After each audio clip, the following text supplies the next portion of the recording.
Houkhiba March Kunipanda Myanmar da Thokhiba Yuha habagi thoudok aduda awa ana Taraba Myanmar da leiriba Manipuri Singda Lupa lakh Taraba lishing Hufugi Mateng Myanmar gi Manipur organization ama oiriba Dharma Vidya Foundation gi khuthangda Khutshinnakhre haina support for Myanmar Meitei earthquake victim ge Convenor Haorokcham Anil na phongdorakli Iramasiga mari lainana se press club da Pangkhre paugi mifam amada wafam asi phongdokladuna Haorokcham Anil na makata na hai Yuha haba aduda amang ata thoklaba Manipuri Singge igi mari oiriba Mandalegi ichil inau Singda Mateng pangnaba committee ama semkhe committee asida April gi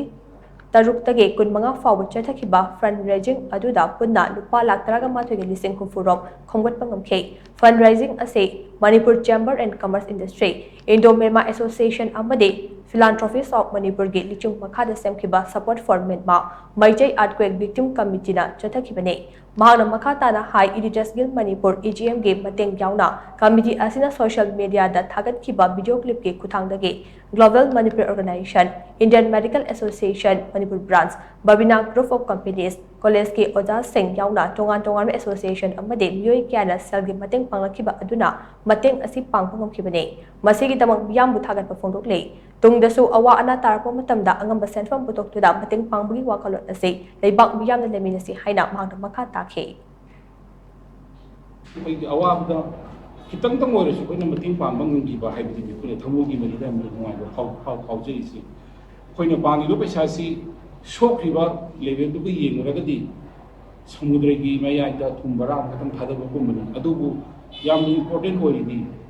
akhoi across the border international border amada chahi chawagi maman gi laita ga Meitei singamu singamu hande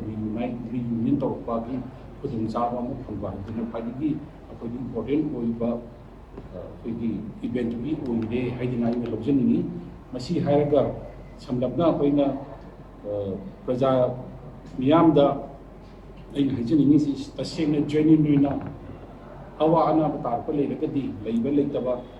khara angam ba pamanga do su tara do khaibidina akhoi machine ni marakta amana mateng panami bi porese tumna su tum chathabiru haidina hajini